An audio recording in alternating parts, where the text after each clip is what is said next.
Good morning, everyone. My name is Shiv Patel. I'm a second-year MBA student, and I'm a member of the Chicago Forum Student Advisory Board. I want to thank everyone for joining us today, and I also want to extend a special thanks to the Zell Family Foundation for supporting the Chicago Forum's Zell Speaker and Event Series. Today's conversation is entitled Unpacking Iran, the External War and Internal Unrest. It is just the latest in a series of the Chicago Forum's conversations surrounding the evolving topic of Iran. I had the privilege of attending the first event of the series, which was geared towards students, and I was really taken away by all of the perspectives I heard from fellow students university-wide. Today, Today we are grateful to be joined by Professor Abbas Milani. He is the Hamid and Christina Moghadam Director of Iranian Studies at Stanford University. He is also a co-founding director of the Iran Democracy Project, as well as he's been a research fellow at the Hoover Institute. His expertise lies in U.S. Iran relations, as well as cultural, political, and security issues surrounding Iran. Joining him today is Professor Tom Ginsburg. Professor Tom Ginsburg is the faculty director of the Chicago Forum for Free Inquiry Expression, as well as the Leo Spitz Distinguished Service Professor of International Law at the University of Chicago. Prior to joining University of Chicago faculty in 2008, Professor Ginsburg served in a myriad of roles consulting and providing legal advice to governments and international organizations, including the Iran-U.S. Claims Tribunal. So after the conversation today, there will be a chance for Q&A, so please save your questions for the end. For anyone who is watching via the live stream, you can send in your questions to chicagoforum@uchicago.edu, and we will be reading those during the Q&A section as well. So with all that being said, please join me in extending a warm welcome to both of our guests today.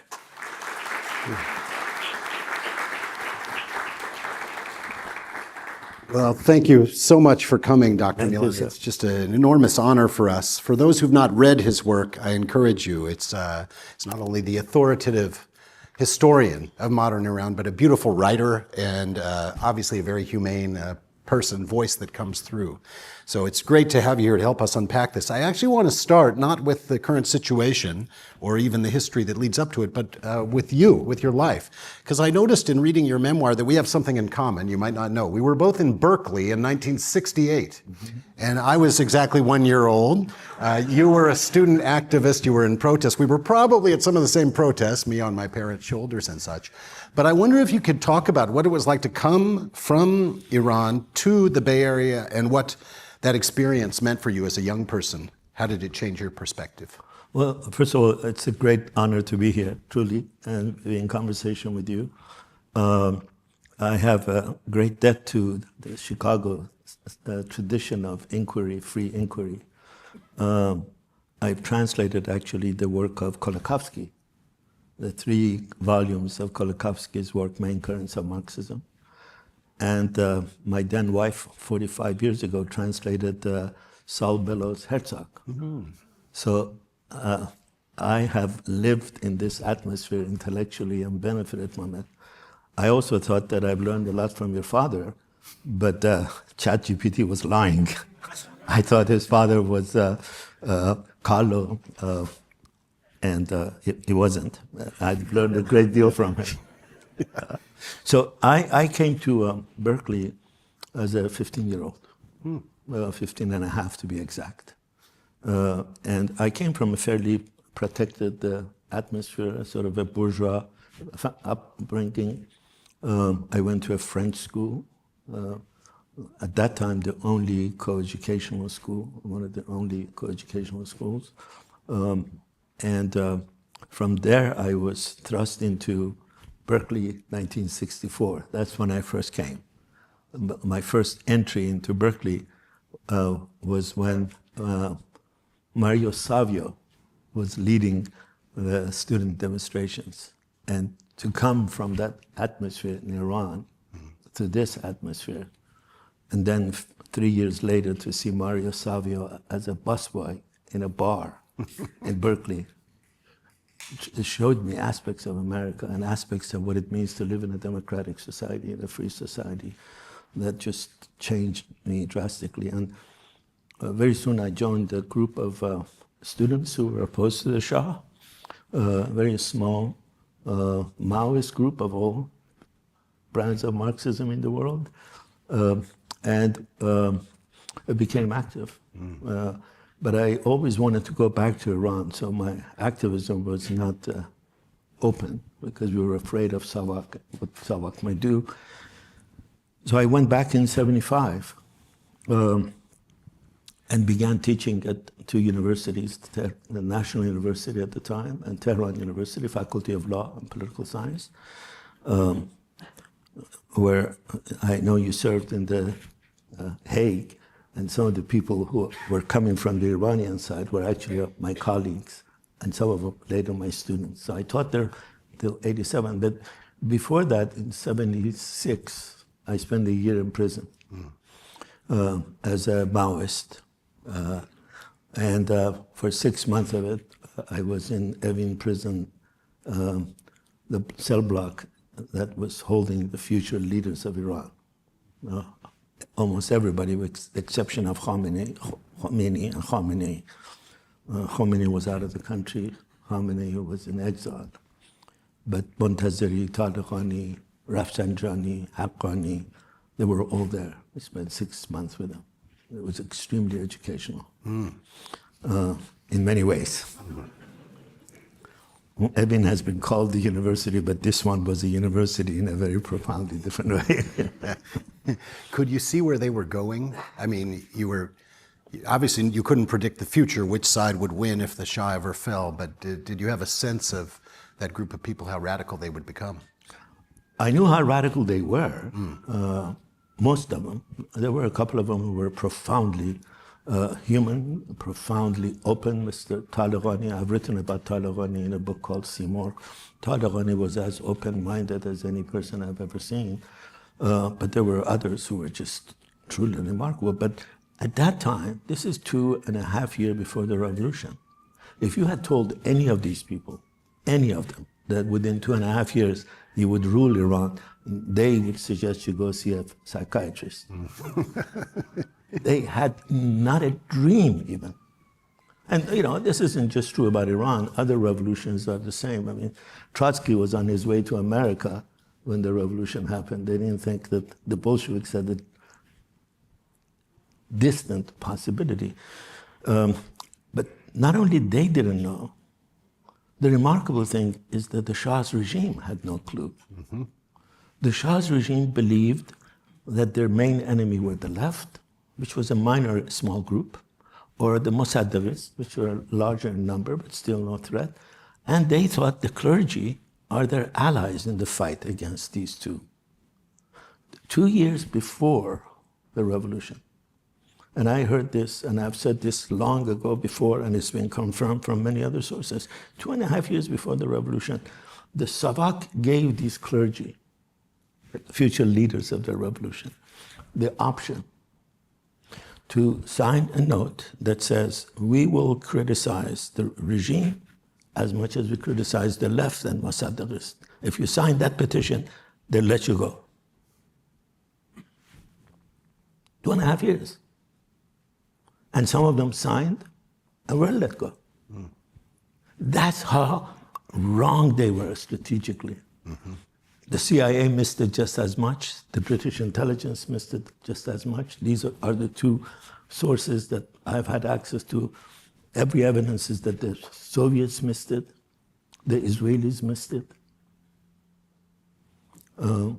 So that sort of a chasm between the reality and the Shah's perception of who his enemies were, I think is one key to understanding why the revolution happened and why the clergy won. Mm-hmm. I mean, it's a reminder, obviously, of the contingency that history throws up for us. When the moment came in 1979, as I understand from your memoir, you weren't outside. You stayed at home, even though you kind of had this sense that historical events were happening around you. What was your impulse to not go out in the street and act with everyone else? I went out into the streets to watch, but I wasn't at all happy that the Shah was going. Because I knew what was coming. And I wasn't alone. I think anybody who wasn't befuddled by the romanticism of a revolution, by the sort of the riotous joys of a carnival that a revolution almost invariably is, could see that what is coming is fascism. The person who introduced modern sociology to Iran, one of the most eminent scholars in social history of modern Iran, Dr. Sadiqi, it's just a remarkable profile and courage. Very few people know of him. This is a guy who was one of the most devout fans of Mossadegh, had been in prison, had never accepted a job in the government, taught at the university. And on the eve of the revolution, he accepted to form a cabinet to save the country from what he says is the coming fascism of the sandals. And Shah, for varieties of reasons, some of which we know, some of them which we don't know, didn't appoint him the prime minister. Because Sadiqi had the brilliance, the patriotism to recognize that if he wants to save Iran, the Shah has to stay in Iran. Both the Americans and Bakhtiyar insisted that the Shah leave Iran. The Carter administration, in spite of all the good he has done, and he changed my life in ways that, I knew the day in prison that Carter was elected, because the day after, our daily life changed for the better. Torture almost stopped immediately. Really? Oh, absolutely. I'm not saying this now, but I've written about it many times. When they put soap on the bathroom, they used to take us in blindfold to go to the bathroom. When I went to the bathroom and saw soap, I said, Carter must have. I knew elections were coming. No, I really mean that. And then it began to change. They began changing the carpets and everything. But in spite of all this good, I think he has a lot to answer in history for missing the boat, for having no policy, and for eventually, with the help of Britain, deciding that Iran's future is better in the hands of the mullahs than in the hands of anybody else. One of my interests is how people in academia, how academics can survive under authoritarian regimes, under dictatorships, what strategies we employ. And of course, the first few years, you were there. You were in the universities. And so what was that like? Did you have some sense of academic freedom in the first few years before you left for exile? I didn't have a sense of academic freedom either under the Shah or certainly under the Islamic Revolution. In the revolution, when the revolution came, they threw me out of the university after about a year and a half. At the law school where I taught, out of 44 faculty, they threw out 40 of us because we were literally the first group to write statements against torture, the introduction of torture, against the new criminal code that they had written, an eye for an eye instead of the other. So I didn't feel like there was academic freedom, but there was more academic freedom on both regimes than it appears from outside if you know how to play the game. I was a Marxist at the time, and students were in love about learning about Marxism. You couldn't say, Marxism says this. We would say, sociology, scientific sociology, teaches us this. The students knew what I was talking about. I knew what I was talking about. And Savak knew. But they let it go. And if you navigated these, there was... And the other thing that, in retrospect, I recognize about Iran is how much cultural freedom there was under the Shah, as compared to, for example, the regime afterwards. The left, particularly, and Mossadegh, and the clergy, the opposition, defined freedom as the ability to criticize the Shah in their own terms.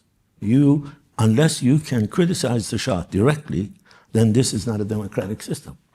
Well, not being able to criticize the Shah should be criticized. But the Iranian woman had more freedom under the Shah than ever. Iranian Jews had more freedom under the Shah than ever. Iranian Baha'is had more freedom under the Shah than ever. Iranian arts developed more under the Shah than ever. Why are not those democratic freedoms?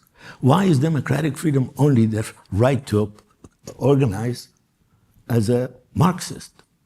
The Constitution doesn't, the Iranian laws didn't allow us actually to form organization. But even if they did, we weren't allowed, but the clergy were allowed.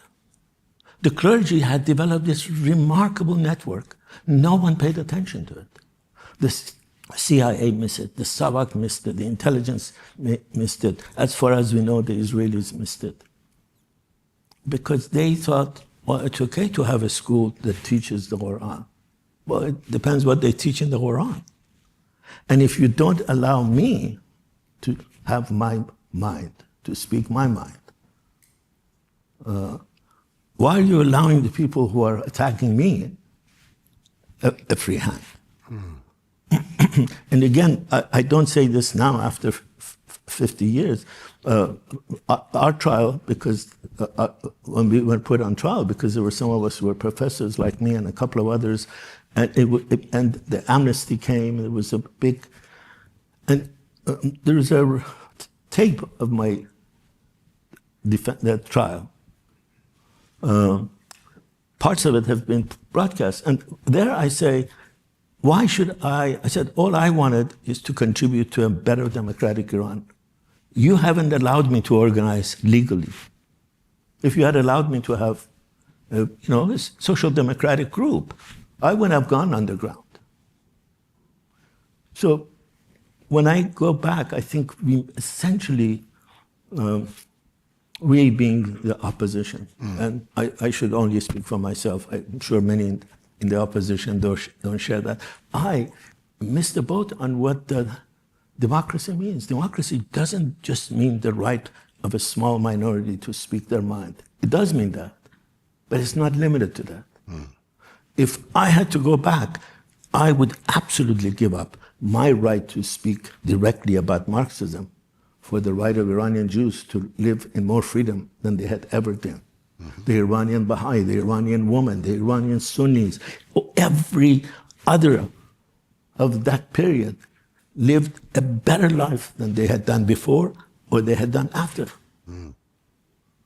There was a gay marriage in Iran, folks, in 1975, where people hired a carriage and covered it with flowers. And one of them was very close to the court of the Shah. He was neither thrown out of the court, nor there was a gay bar. When the police went and beat on the gays, the queen literally went to the Shah.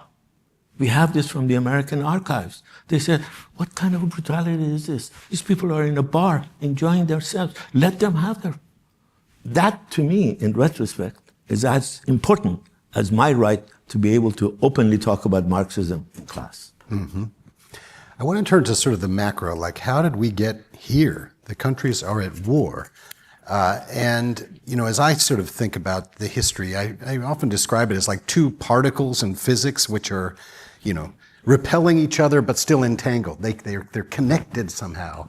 And their histories are bound up together and sort of obsessed with each other. As you read the history, it's a huge question, but how did we get here? What is the source of such misunderstanding? Well, again, when you read some of the academicians in the West and when you read some of the media in the West, you get a very different answer than what I'm about to give you. I think the source of this has to go back to the rise of Khomeini to power that basically decided, for reasons that I don't understand, I certainly don't agree, that U.S. is Iran's mortal enemy and that the destruction of Israel is one of the prime goals of Iran's foreign policy. I don't agree with that. I think the Shah had a much better policy on Israel. The Shah criticized Israel's occupation of the Palestinian territories.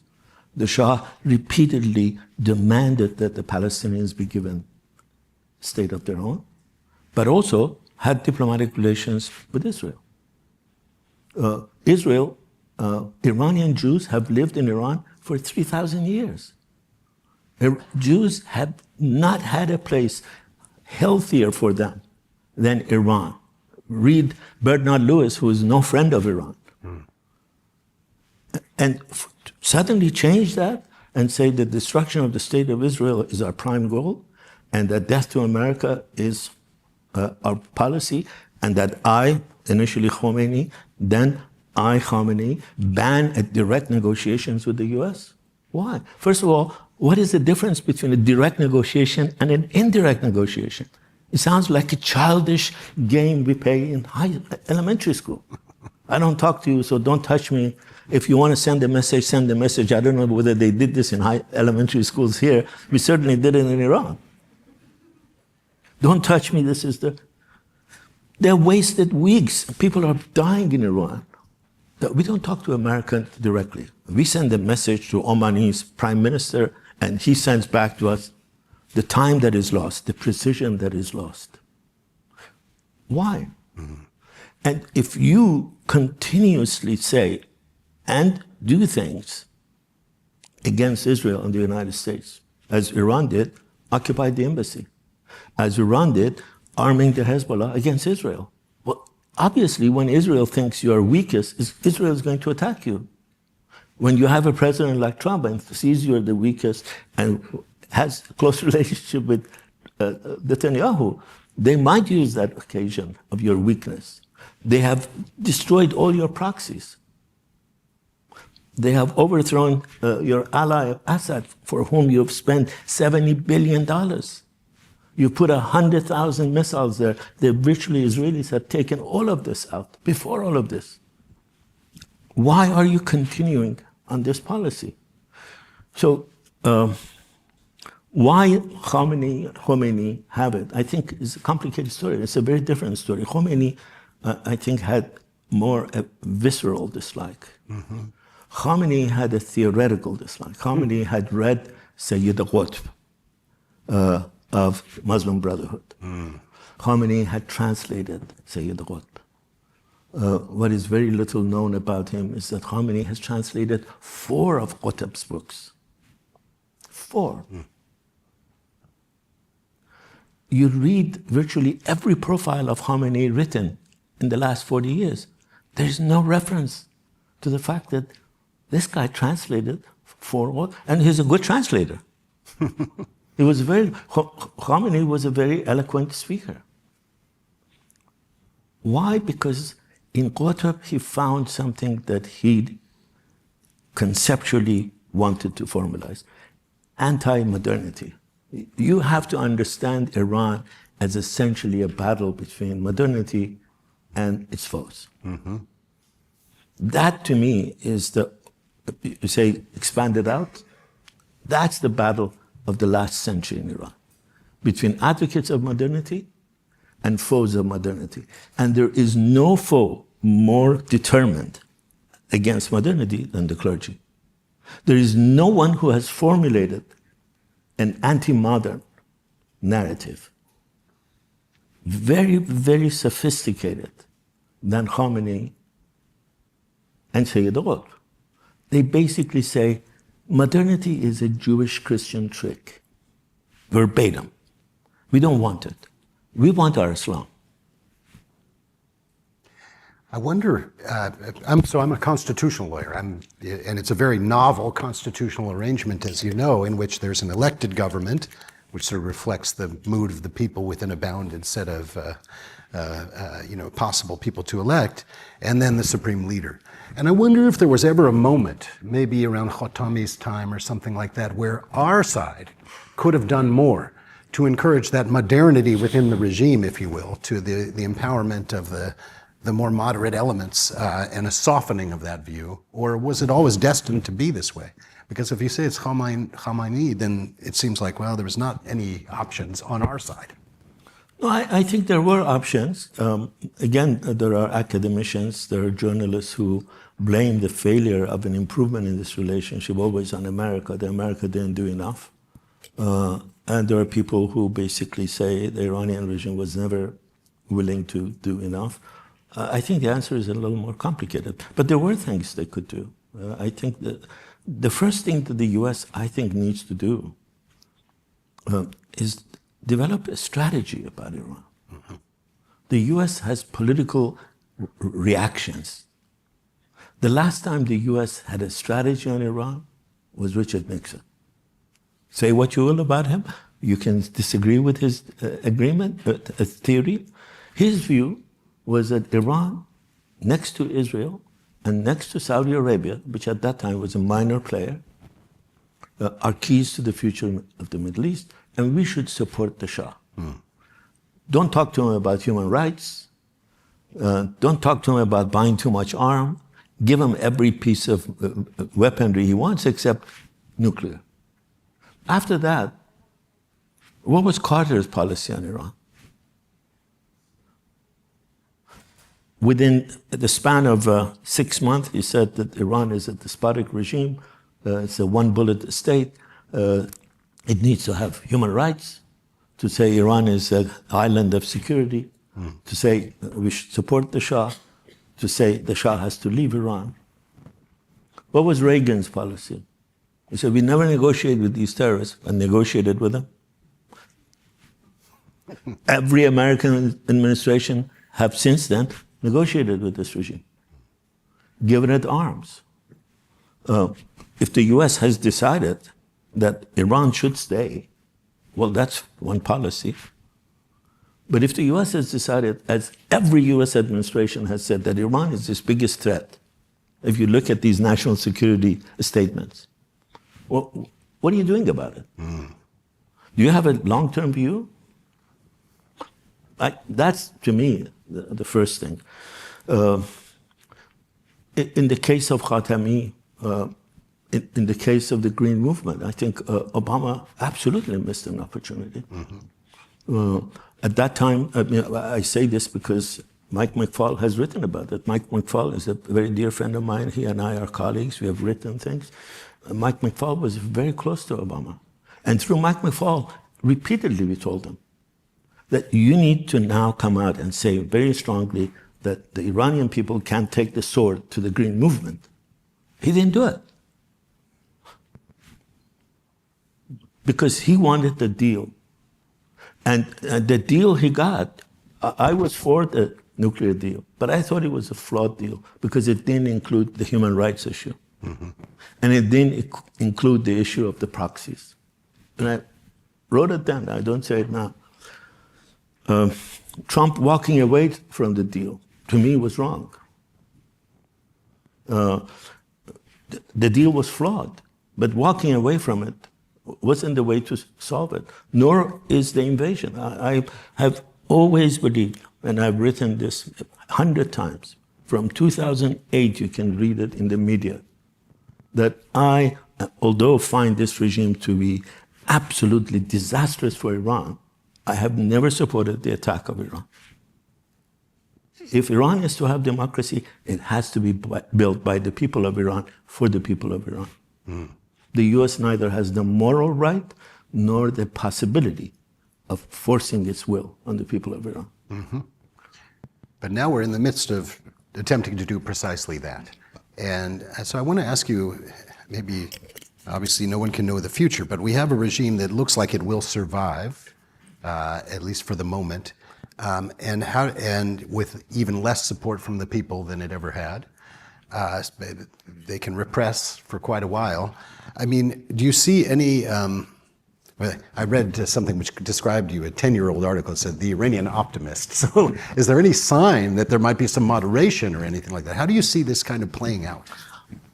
I hate to do this, but I have to correct you. Yeah. They didn't say the Iranian optimist. They say the lunatic optimist. And you know who was the guy who said the lunatic optimist? No. The head of the CIA desk in the U.S. government. Okay. Married to the head of the Iran desk in the State Department.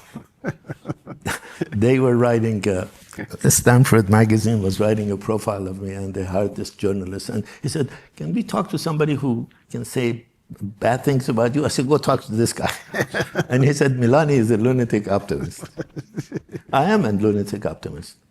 No, I truly am. Maybe I'm not a lunatic optimist, but I'm an optimist. I absolutely believe that Iran will be a democracy. Not a democracy imposed from outside. I don't believe that's either desirable or possible. But I think the Iranian people, led by women, want democracy. The Iranian women organized what I think is the most successful civil disobedience movement of the last 50 years after the African American movement in America. And to its shame, I think, much of the left in the world, many of the feminists refused to accept that movement, refused to support it. Many of them came out and said, these are creations of Israel and the United States. I think that's a very genuine movement. I think that movement has continued. It's the reason every day today, as we speak, as the U.S. is negotiating with Iran, talk to anybody who has any relative in Iran. The constant theme of everyday life in Iran is the regime threatening the people that will kill you if you come out in the streets, will expropriate you, their family, if you're even a dissident outside. They're now extending this reign of terror to outside. 400 people have been named, that if you are an opponent of the Iranian regime outside, they're now sending text messages to phones in US, in Canada, in Europe, that we have seen you in this demonstration. If you continue, your property is here. So the people want change, but making change from this atmosphere, making a change from a regime that has the capacity to still kill several thousand people within 3 days, as it did almost 100 days ago. It's not easy. It hasn't been done. And it certainly can't be done from the air. I want to, before opening it up, I want to ask you kind of a meta question, if I can. You know, one of the things I'm very interested in at the forum is, and one of the reasons we have universities is so that we can encounter new evidence and change our minds. And you are a former Marxist now working at the Hoover Institution, where I don't think there's too many Marxists hanging out. A former Maoist, I should say. That's really hardcore. What was the process of changing your mind? Maybe you could give us some examples of issues on which you changed your mind and what led you to do that. Well, who said I changed my mind? No. I'll get my little red book out and we can... No, I changed my mind in the sense that I thought Mao was an illiterate Marxist. But again, to go to Kolakowski, whose work I translated, the 3-volume Main Currents of Marxism, he said, traditionally Stalinist Maoists exit Marxism in a similar fashion. They first translate Gramsci. I translated Gramsci in 1980. I translated a collection of essays from Gramsci called State and Civil Society. Then they tried to find a common ground between Freud and Marx. I published a series of essays called Freud and History, and read Brown, Norman Brown. And of course, the person who's not your father, Carlo Ginsburg. And then you realize that what you thought were the essence of justice seeking in Marxism can't be found in Orthodox Marxism. Mao was actually willing to kill 20 million people. Stalin was willing to kill 30 million people to force his ideas on society. So in a sense, my recognition was that first, what I thought about Iranian society is completely wrong. That the Shah had actually made a lot of changes. That my understanding of Marxism was profoundly flawed. And then I think the last point is that there are, in fact, some lapsed or continued Marxists who now work at Hoover. Mike McFaul works at Hoover. Larry Diamond works at Hoover. The list goes on. Hoover was, about 25 years ago, completely a right-wing group. Stanford said you can't do that.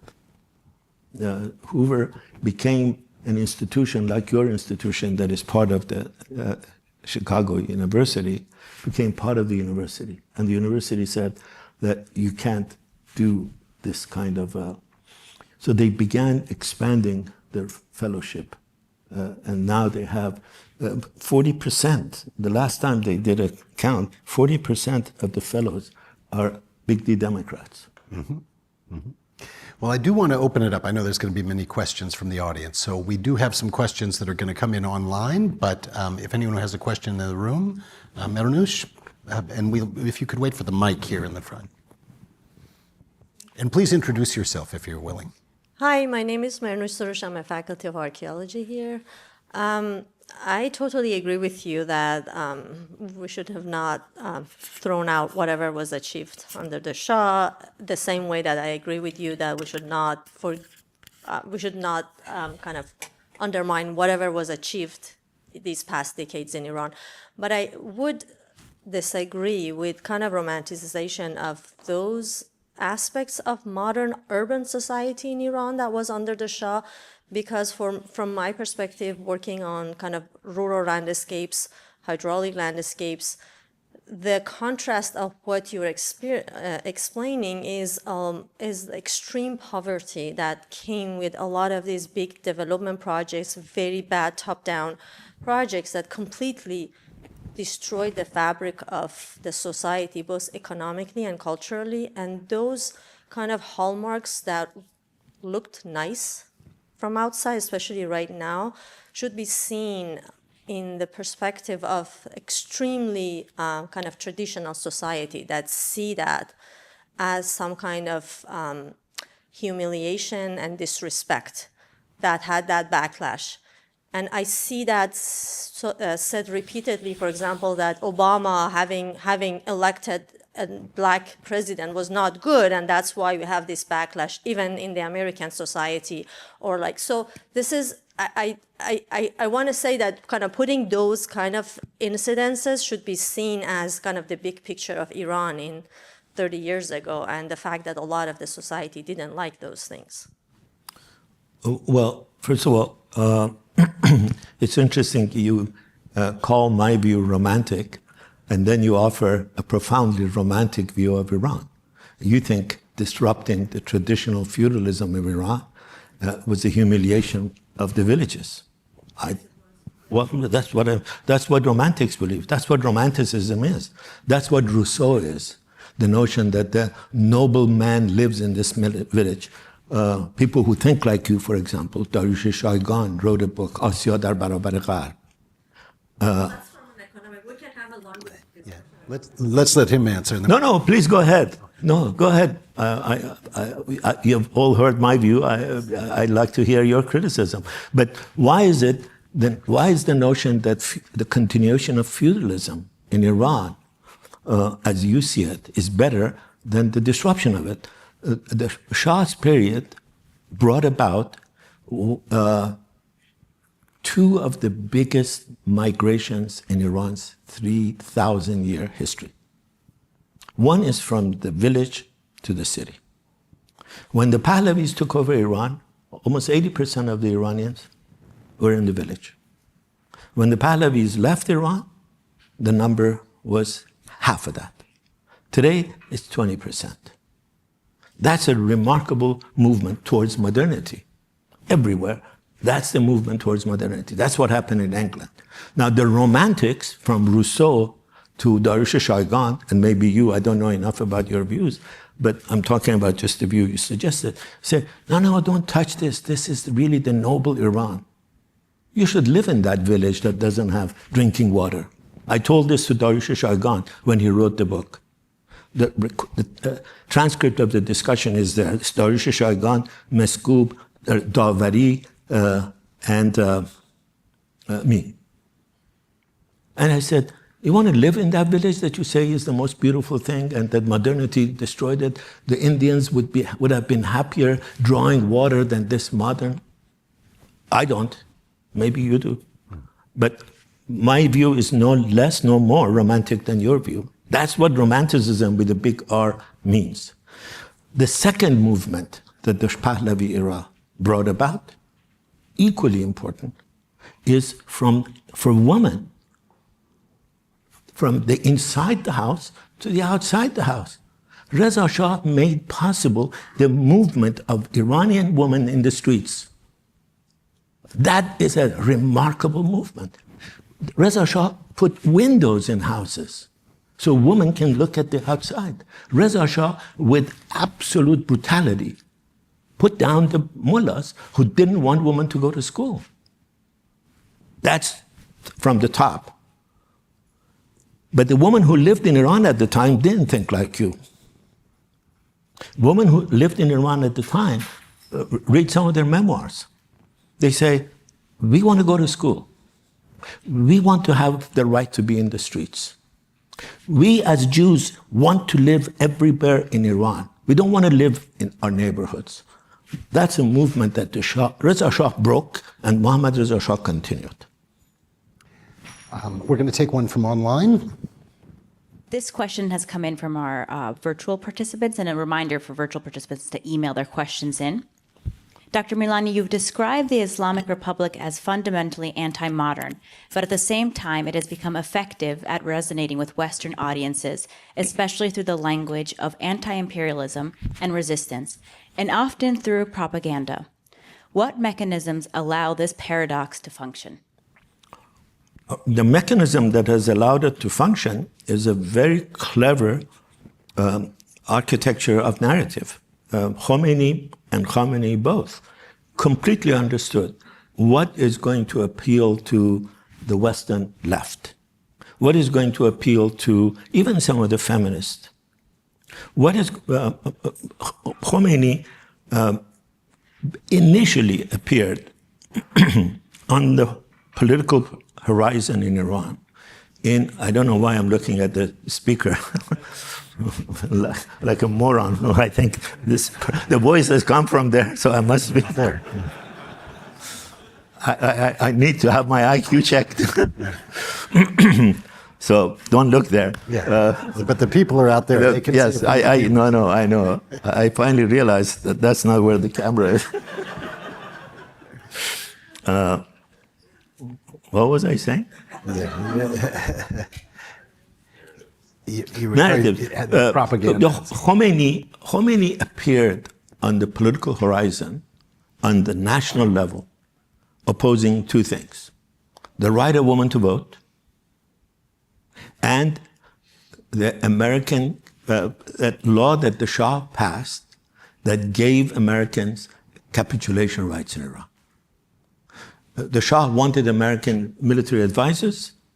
The Americans said, unless you pass this law, that U.S. forces and their families have 24 hours a day immunity, something far greater than the Vienna Convention. We won't send forces.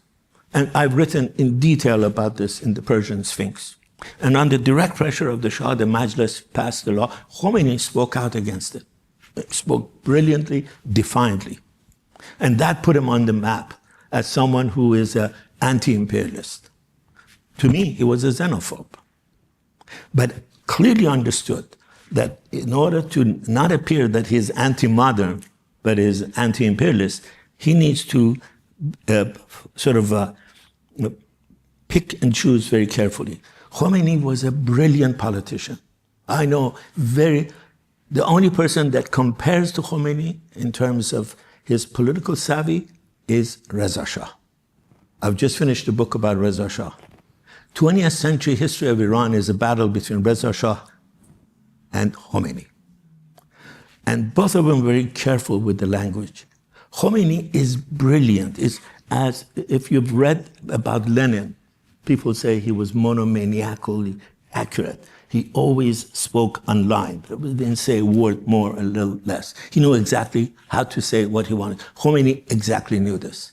This nonsense that his opponents say that he was ignorant, that he didn't know how to speak, he was a village priest, I think is nonsense. He was very clever. He said things exactly the way he needed to say in order to have the widest appeal.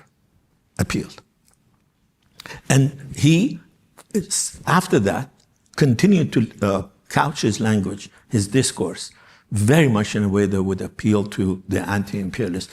The Iranian Confederation, of which I was a member, you should read some of the stuff that we wrote about Khomeini in that period, from 1965 when he went into exile, elevating him to this person that sort of brings together the brilliance and nationalism and patriotism of Mossadegh with a revolutionary fervor. That's how they approached it. And almost no one had read the book that he had written in 1971, which is that if I come to power, I'm going to create a Velayat Faqih. And whoever is not with me is Mufsada fil Ars. The Shah's regime banned this book. I would have taught it at every school in Iran. I say, this is the option. This is what he says. He says, if I come, I'm going to have Sharia, and I'm going to force Sharia as I understand it, because I'm anointed by God, and the rest of you mean nothing. He literally says, if not a single Iranian accepts me, I am the sole legitimate ruler of the country. You want this? Come and get it. So he was very, very careful. And what I think we have to face is, to me, a kind of a racism in the attitude about Iran. Almost anybody thinks they can write anything about Iran.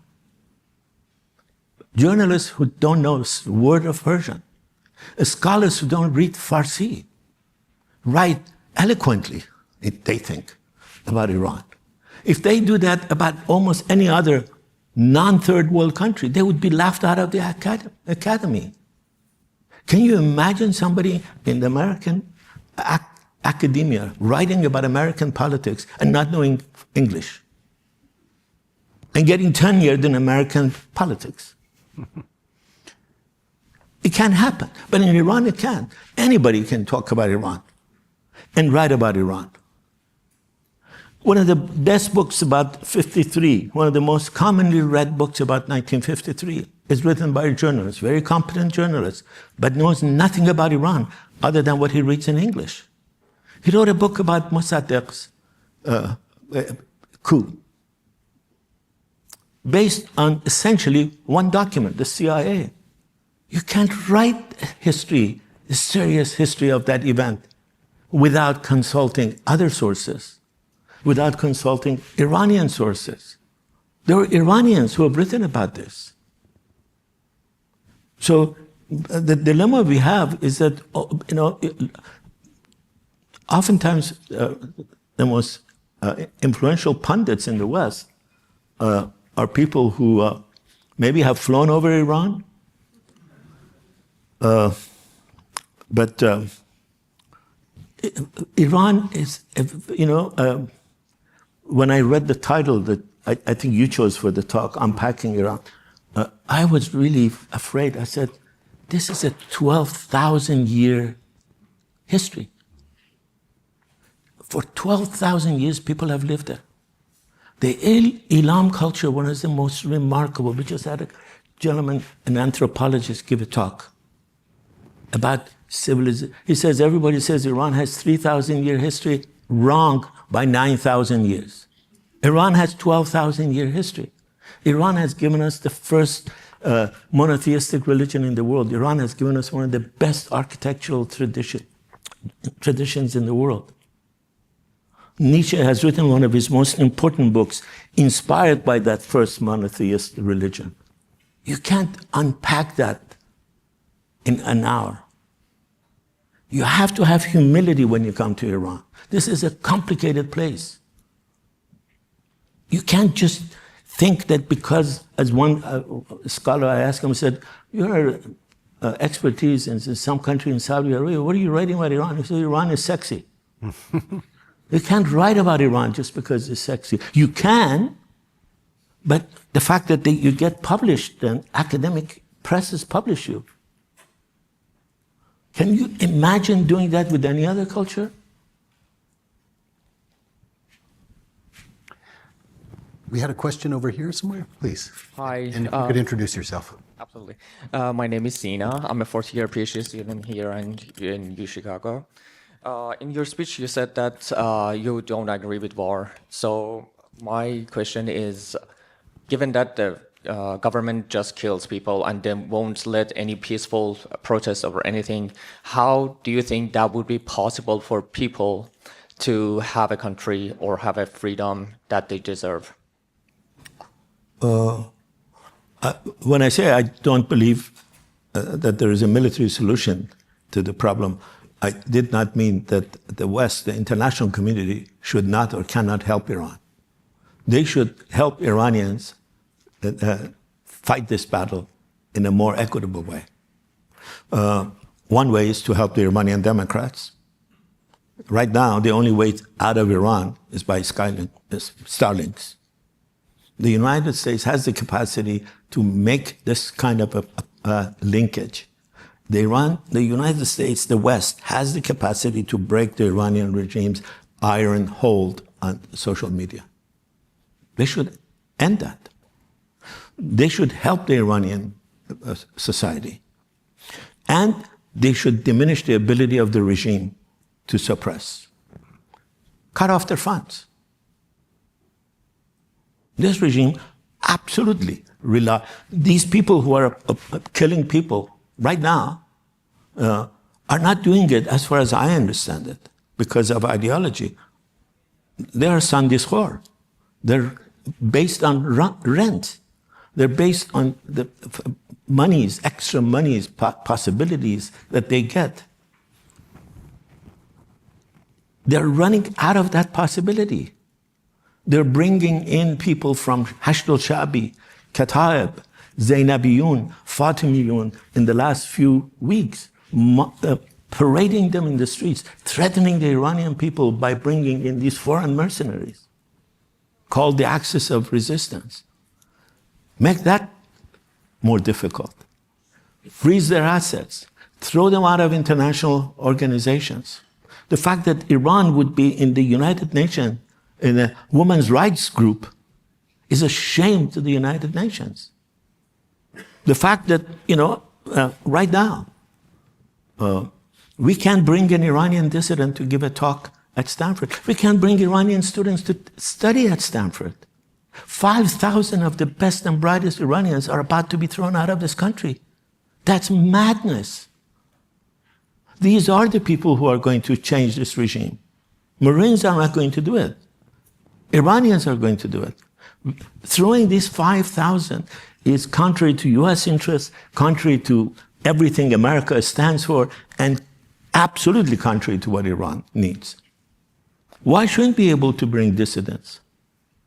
Why should the regime be able to send its children here to educate, but we can't bring dissidents to have a postdoc at Stanford? We can't. I don't know if we have time. I think there's a lot of questions. We have time for maybe one more, really.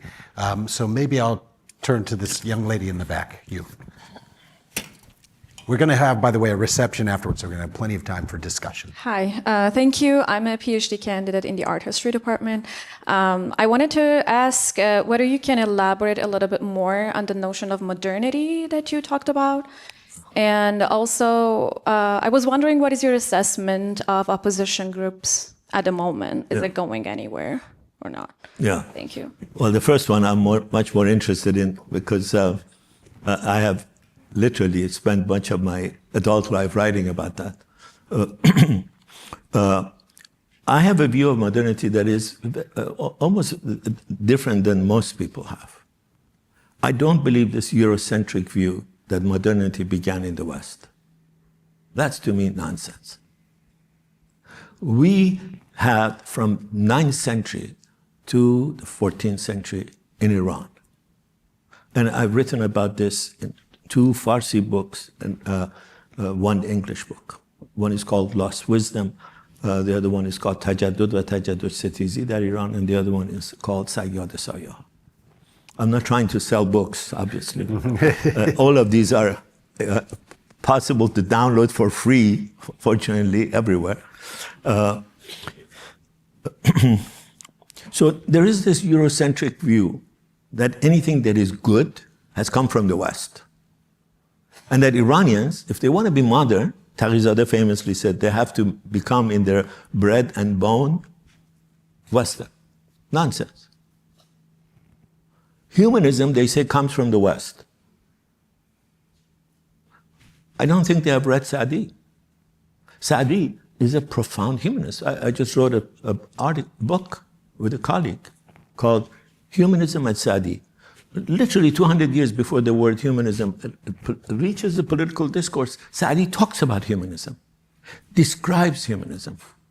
They say if you want to be modern, you have to learn your historiography from University of Chicago or other centers. Well, we have to learn from Chicago and other places, but we also have a lot to teach them.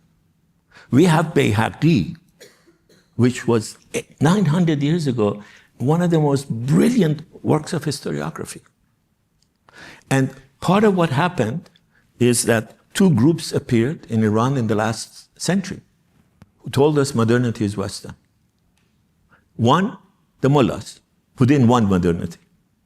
2, the pseudo-intellectuals who said, who don't really understand Iran that well, they haven't studied it that well. They said, well, we got to emulate the West.